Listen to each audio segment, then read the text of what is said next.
இறைவனின் சாந்தியும் சமாதானமும் அனைவர் மீதும் உண்டாவதாக.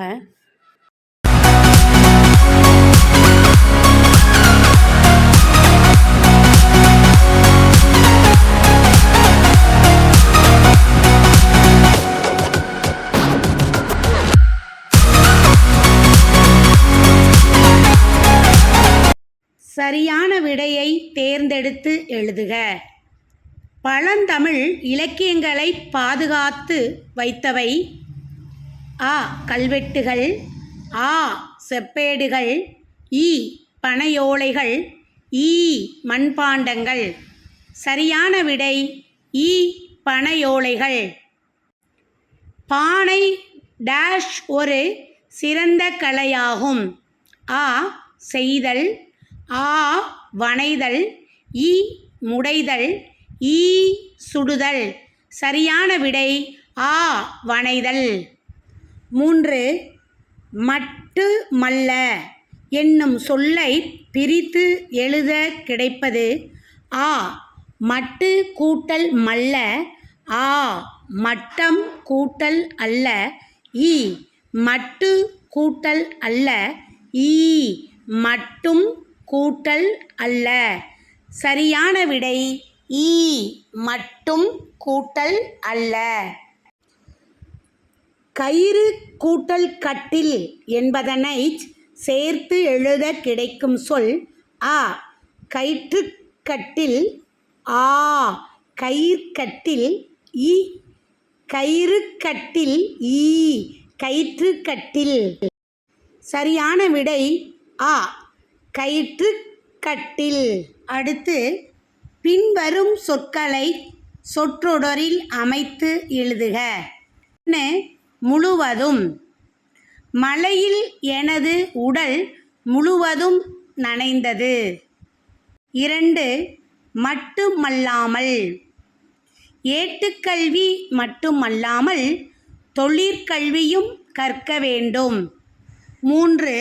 அழகுக்காக: மனிதர்கள் அழகுக்காக அணிகலன்களை அணிவர். 4.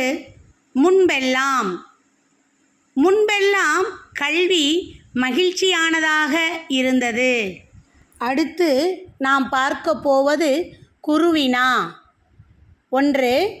எவற்றையெல்லாம் கைவினைக் கலைகள் என கூறுகிறோம்? விடை: அன்றாட பயன்பாட்டுக்காக அழகிய பொருள்களை தொழில் முறையில் உருவாக்கும் கலையை கைவினைக் கலை எனலாம். குருவினா 2. மண்பாண்டம், சுடுமண் சிற்பம் ஒப்பிடுக. விடை: களிமண்ணால் குடம், தோண்டி, உலக்கு போன்ற பாத்திரம் போன்று உபயோகப்படும் பொருட்கள் மண்பாண்டம் எனப்படும். களிமண்ணால் செய்யப்படும் பொம்மைகள், வீட்டு அலங்கார பொருட்கள் சுடுமண் சிற்பங்கள் எனப்படும். இவை இரண்டும் களிமண்ணால் செய்யப்பட்டு காய்ந்ததும் சூளையில் சுட்டு எடுக்கப்படும். குருவினா 3. பனையோலையால் உருவாக்கப்படும் பொருள்கள் யாவை? விடை: விசிறி, தொப்பி, கிளுகிளுப்பை, ஓலைப்பாய் போன்றவை பனையோலையால் உருவாக்கப்படும் பொருள்கள் ஆகும். அடுத்து நாம் பார்க்க போவது சிறுவினா. பிரம்பினால் பொருள்கள் செய்யும் முறையை கூறுக. விடை: முதலில் பிரம்பினை நெருப்பில் காட்டி சூடுபடுத்த வேண்டும்.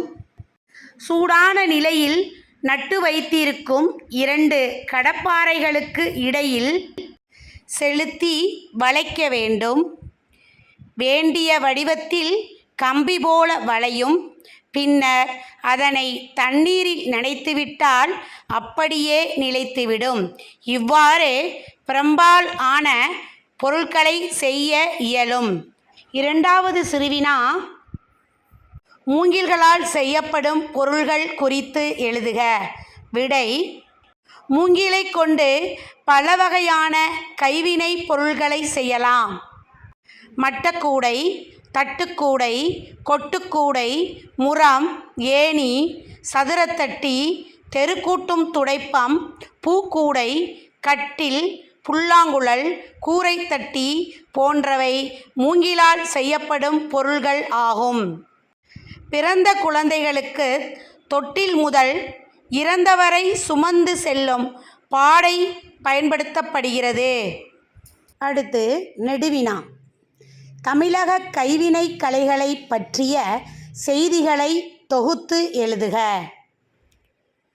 விடை: அன்றாட பயன்பாட்டுக்காக அழகிய பொருள்களை தொழில் முறையில் உருவாக்கும் கலையை கைவினைக் கலை என்று அழைப்பர். தமிழகத்தில் பழங்காலந்தொட்டே இக்கலை வளர்ந்திருக்கிறது.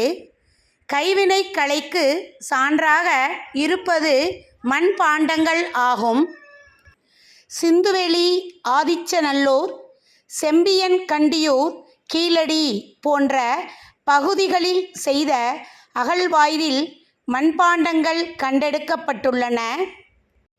களிமண்ணால் உருவாக்கப்படும் மண்பாண்டங்கள், சுடுமண் சிற்பங்கள் போன்றவை முதலில் செய்யப்பட்ட கைவினை பொருள்கள் ஆகும். மூங்கில்களால் செய்யப்படும் பொருட்கள், கோரைகளால் செய்யப்படும் பொருட்கள், பிரம்பால் செய்யப்படும் பொருட்கள், பனையோலையால் செய்யப்படும் பொருட்கள் இவை அனைத்தும் கைவினை பொருட்களாகும். இதனால் இயற்கைக்கு யாதொரு பாதிப்பும் நிகழாது. மரபொம்மைகள், சந்தன மாலைகள், சங்கு, இது மட்டுமல்லாது கிளிஞ்சல்களால் செய்யப்படும் காகித பொம்மைகள் பொருட்கள் அத்துணையும் கைவினை பொருட்கள் ஆகும். அரசு கைவினை கலைஞர்களுக்கு ஊக்கம் அளித்து வருகிறது. கைவினை கலைஞர்களுக்கான சிறுதொழில் கடன் வசதியும் அளித்து வருகிறது. அரசும் அழகும் நலமும் வாய்ந்த இயற்கை பொருட்களை கொண்டு தயாரிக்கப்படும் கைவினை பொருட்களை வாங்குவோம். கைவினை கலைக்கு உயிர் தருவோம். அடுத்து நாம் பார்க்க இருப்பது சிந்தனை வினா. கைவினை கலைகளுக்கும் சுற்றுச்சூழல் பாதுகாப்பிற்கும் இடையேயுள்ள தொடர்பு குறித்து எழுதுக. கைவினை கலைகளுக்கும் சுற்றுச்சூழல் பாதுகாப்பிற்கும் இடையே உள்ள தொடர்பு. பூமியில் விளையும் இயற்கை பொருள்கள் எப்பொழுதும் சுற்றுச்சூழலுக்கு கேடு விளைவிக்காதவை. களிமண் இயற்கையாக நிலத்தில், ஏரி கரைகளில், குளக்கரையில், நன்சை நிலப்பகுதியில் இயற்கையாக கிடைக்கும் பொருள். இப்பொருள்களால் உருவாக்கப்படும் கைவினை பொருள்களால் சுற்றுச்சூழலுக்கு யாதொரு பாதிப்பும் இல்லை. பனையோலை, தென்னைக்கீற்று, மரக்கட்டை, இலவம்பஞ்சு, தேங்காய் சிரட்டை, தேங்காய் நார் இவற்றால் உருவாக்கப்படும் கைவினை பொருட்களால் சூழலுக்கு யாதொரு பாதிப்பும் இல்லை. இவை அனைத்தும் நிலத்தில் போட்டாலும் எளிதில் மக்கக்கூடியவை, மண்ணை வளப்படுத்துவன. பொருட்களை சுற்றுச்சூழலுக்கு கேடு விளைவிக்காத கைவினையை விரும்புவோம்.